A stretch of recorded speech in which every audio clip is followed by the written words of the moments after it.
Hello, my name is Robert Vasquez and welcome to my very first attempt at a video class where I'll be teaching you the fundamentals of photography. The three fundamentals of photography are 1, the aperture, 2, the shutter speed, and 3, your ISO, okay? They are not to be intimidated by. They're very simple concepts to understand. They work in tandem with each other, and once you can understand what they do and who they are and what they do, then you can go ahead and move forward and get these pictures that you've been dreaming about. And the camera that you have, you can use it to its full ability and work with your mind in tandem with your camera to create these pictures that you know that you want. So that's what I want to teach you today, and that's what I'm going to teach you today in less than 5 minutes! Now first off, we're going to talk about your aperture. Now the aperture can be very closely related to your eyeballs, okay? So think of it as your iris in your eyeball. Now what it is it's a component inside of the lens that opens up to let more or less light in, depending on if you're opening or closing your aperture. The same thing with your eyeball, okay? If you notice, if you've ever seen someone in the dark and you shine a light into their eye, you'll notice that their iris goes, yoop. And now what they're doing is, their eyeball is naturally closing up in order to let less light into the eye because there's a lot of light in the environment. Now your aperture is the same concept on your camera. It's just like an iris. When there's more light and you want the camera to keep the same exposure as though when it was open like this, if the sun comes out you close your iris up in your eye, and you also do the same thing with your camera, which is your f-stop. You'll close down your f-stop in order to be able to still get a good exposure when there's a lot of light. And on the other side of that token, when the light goes away and let's say the sun goes behind a cloud and less sunlight is coming in and you're outside and you're taking pictures, then what your iris does in your eye, and you don't notice it, it opens up a little bit. Well, the same thing can be said for your camera, except you have to do it yourself. You open it up a little bit. Now that's a very simple way of explaining it, but it's a very simple concept. That's what the f-stop is. That's what your aperture is. And it's called f-stop, aperture, iris of your camera. It's all those things. It's very simple. All this stuff is very simple mechanics that are in your camera. If you can use those mechanics and apply them with your brains and your outcome that you want, your intended picture that you're looking for, and you know what works, then you can get exactly what you're looking for. Now the aperture doesn't just work with how much light comes in. It does, but it also affects something called the depth of field. Your depth of field basically is very simple as well. It's how deeply into your picture, into the planes of your picture, how deeply are things in focus, okay? Your depth of field. If you're taking a picture with a very wide aperture, you're going to get a very short depth of field where my eyeball will be in focus, but my ear will be out of focus if I'm taking a picture of myself. If you close that down and you take a picture, you can get me in focus, the wall in focus, the beyond me in focus, depending on where I am.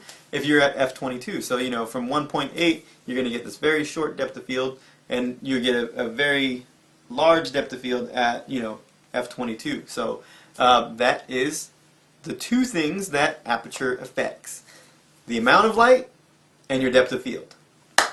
Ta-da! There, the mysteries of aperture have been unraveled right before you.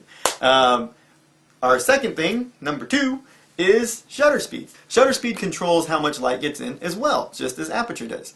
But the shutter is a mechanical object inside of the camera that opens and closes. It's going to open, and then this one's going to close behind it. And then it's going to reset, and then it's going to open, and it's going to close behind it. That's the shutter. Okay? Now, the shutter speed is the shutter speed allows more or less light to come in depending on how long your shutter is open. Now it also affects what's the motion in your picture, how much blur you get, how much motion is captured by your camera's film, so that you get movement in the pictures. You'll get a blur. Is that a good idea of blur? So you can either strike a very sharp picture by taking a very fast shutter. So if you go at 1/2000th of a second, you can take a picture of a hummingbird with his wings stopped, or of a boxer taking a punch, and you'll see that motion, that mush of the face, as opposed to if you take it with a slow shutter speed. If you do it at a 30th of a second or a 60th of a second, you just get blur. You get this blur of the motion that was going by. So that's what the shutter speed does. Shutter speed affects how much light gets in and how much motion you get in your pictures, how much blur you get. So your aperture, how much light you get in, and your depth of field. Shutter speed, how much light you get in, and your blur or your motion in your picture, or your ability to freeze a picture, is controlled by your shutter speed. Now your ISO, which is the third of the three things, is your film speed, which is what was referred to back in the day. Your film speed, or basically your sensor sensitivity in your digital cameras nowadays. But basically that's going to tell you how fast that the sensor or the film absorbs light. 100 would be the slowest. 1600 to 3200 to even beyond nowadays would be the fastest. But it affects not just how quickly it gets in, but the quality of the light, the quality of the picture. So as in film, the faster it can take it, the more grain you're going to see in your pictures. It was called grain back in the day because there's little granules on the film.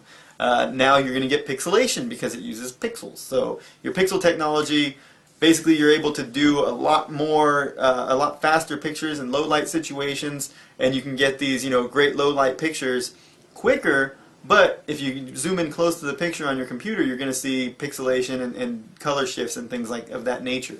So my school of thought is keep it low in the ISO to get a better quality, and then only use that as necessary. If you can't open your f-stop any wider, or if your shutter speed can't get any slower without getting without getting motion that's unwanted, then you drop back onto your film, and then you can basically speed up your ISO to compensate for that.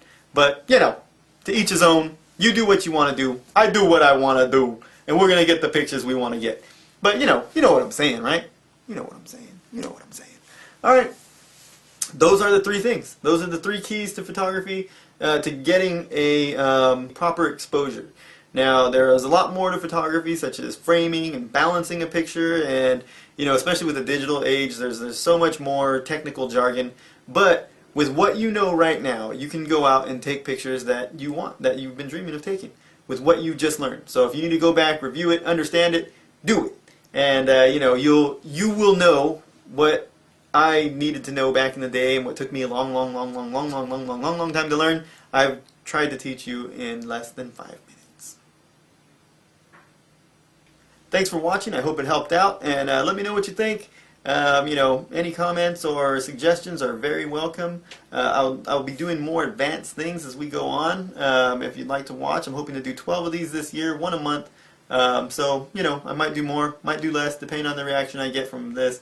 But questions and comments are always welcome. So anything besides cut your hair or your beard, or anything making fun of me or saying things that hurt my feelings, everything else is welcome. So take care, be good, all that good stuff. See you next time. Goodbye.